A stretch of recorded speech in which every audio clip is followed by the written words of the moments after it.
Я впервые прошел GTA 4 на 100%. Несмотря на большое обилие контента по GTA 4 на моем канале, ранее я ни разу не проходил четверку на 100%. Пройдя игру от и до, спустя столько лет, я, можно сказать, взглянул на нее совсем по-новому. В этом видео я решил поделиться своим мнением и рассказать, каково это полностью пройти GTA 4, который в этом году исполнится уже 16 лет. Возможно, многие проходили GTA 4 когда-то давно после релиза, а после так и не решались перепройти по разным причинам. Что сподвигло меня на прохождение? Случайность, про которую сейчас расскажу.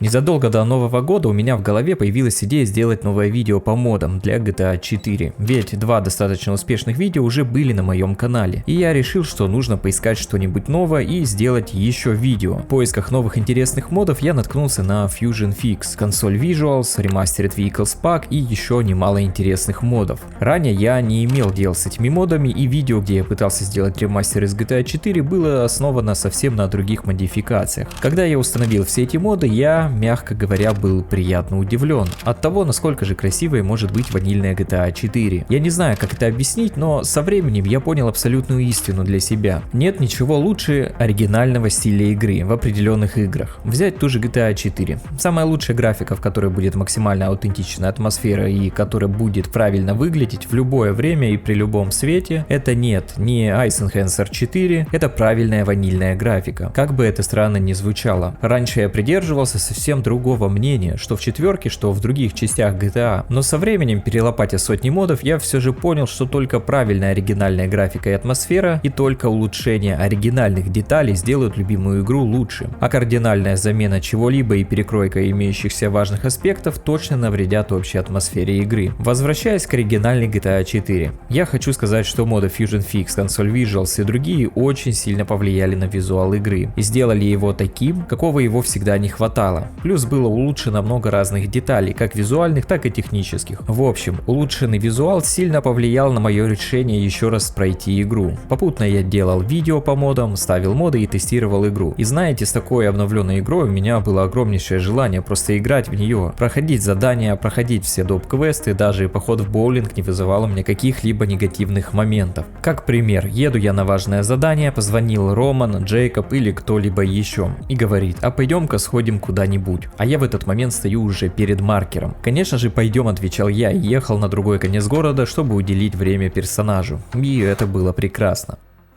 Спустя 15 лет я взглянул на эту игру совсем под другим углом, ведь когда я полностью проходил GTA 4 в далеком 2009 году, мне было не так много лет, и понять такую сложную игру, как GTA 4 в таком возрасте было просто невозможно. Но сейчас мне удалось полностью погрузиться в криминальную атмосферу этой игры. Разбирать сюжет я не буду, просто скажу, что он действительно весьма мрачный, запутанный, местами не совсем понятна логика некоторых действий, а иногда и вовсе метания Ника по разным поручениям напоминают Клода, который был у всех на побегушках. Но несмотря на все это, пройдя основную сюжетную ветку, я могу сказать, что это определенно 4 из 5, по моему мнению. Придираться к мелочам можно в любой игре, и даже в самой свежей игре можно найти те или иные моменты, за которые можно скинуть балл другой. Но для такой старой игры, как GTA 4, я считаю такой результат более чем достойный. И еще, проходя четверку, я понял следующее. В детстве, проходя игру, она казалась более масштабной и эпичной. Когда я сейчас ее проходил, в моей памяти те же миссии, которые я проходил когда-то давно, казались более масштабными и эпичными. Не знаю, как это объяснить, но будто в памяти они дорисовывались и приукрашивались. Возможно, виной тому опыт в сторонних, более свежих и масштабных проектах, а может и банальный возраст, ведь с возрастом нас уже мало чем можно удивить. И еще спустя столько лет Liberty City мне показался по-прежнему очень живым и наполненным городом. Плюс с некоторыми модами, которые я показывал в этих двух видео, город стал еще живее и красивее. На самом деле я бы даже сказал, что я был поражен,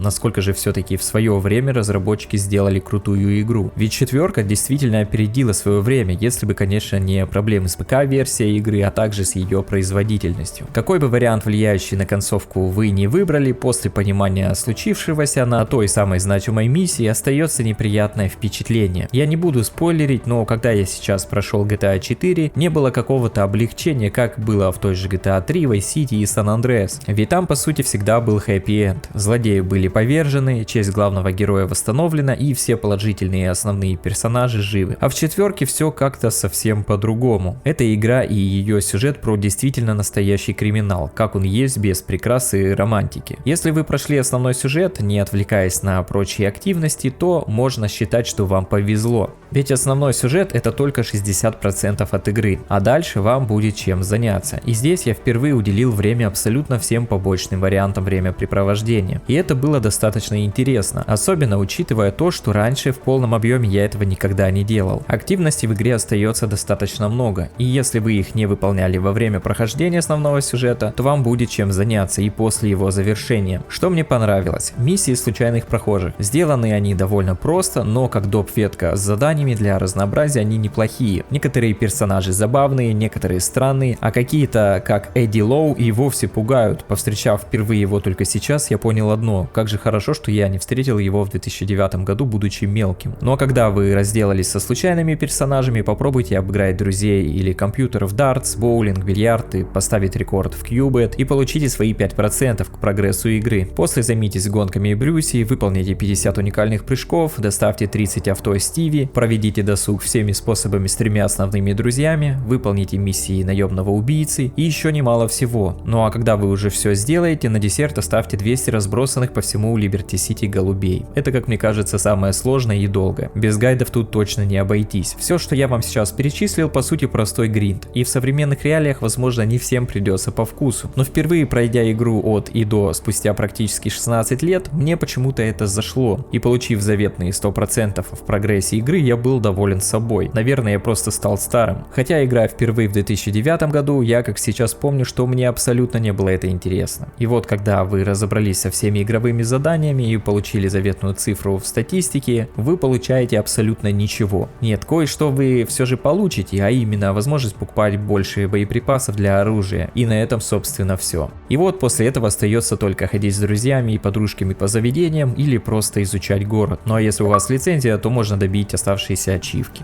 С уверенностью могу сказать одно: если вы, как и я, когда-то давно наспех проходили сюжет четверки, а после время от времени лишь изредка пытались пройти игру, и то не заходя слишком далеко, то вам просто нужно накатить правильных модов, чтобы взбодрить игру, а после заново погрузиться в эту довольно мрачную, но в то же время такую манящую и родную атмосферу GTA 4. Несмотря на кажущуюся объемность, мне удалось пройти игру на 100% за чуть более чем 40 часов, что для такой игры достаточно немного, ведь я совсем не пытался как-то быстро ее пройти, и даже наоборот, я всячески вникал в сюжет и смотрел все катсцены, чего в самом первом прохождении я не делал, ведь там, зайдя на маркер, видя катсцену, я сразу же ее скипал, а дальше, сломя голову, бежал делать то, что требовала от меня игра, зачастую даже не понимая, зачем это нужно, просто так нужно, вот я и делал. Думаю, многие так проходили. В этот же раз все было осмысленно, не спеша и с полным пониманием основных сюжетных поворотов. Конечно, не всегда можно прочесть субтитры во время езды по городу, и какая-то часть интересных диалогов все же проходит мимо. Поэтому надо будет сделать прохождение четверки обязательным и хотя бы раз в год или два возвращаться в нее для полного прохождения. Блять, ёбаный! GTA 4 это уникальная, на мой взгляд, игра. Второй такой уже точно не будет, ведь та атмосфера, которая присуща этой игре, она уникальна и не похожа ни на что другое. Можете ли вы представить себе еще одну GTA, где будет русский район с вывесками на русском языке, целая станция с русскими песнями и куча прохожих, которые говорят и ругаются на русском языке. Да и вдобавок ко всему, большая часть сюжета завязана на русской мафии. Игру с подобным наполнением в современном мире уже точно сложно представить. Поэтому эта игра и является такой уникальной и любимой для многих. Ну, физика еще, машинки мнутся классно, движок эйфория, рэгдолл и так далее.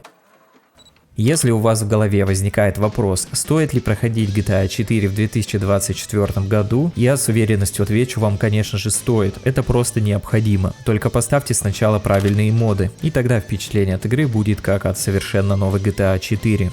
Если среди вас те, кто совсем недавно прошел игру, напишите свое мнение в комментариях, что вам понравилось, а что нет. Говорю спасибо ребятам с Boosty за их вклад в поддержку моего канала, а также спасибо всем тем, кто просто смотрит мои видео. На этом у меня все, увидимся в новых видео.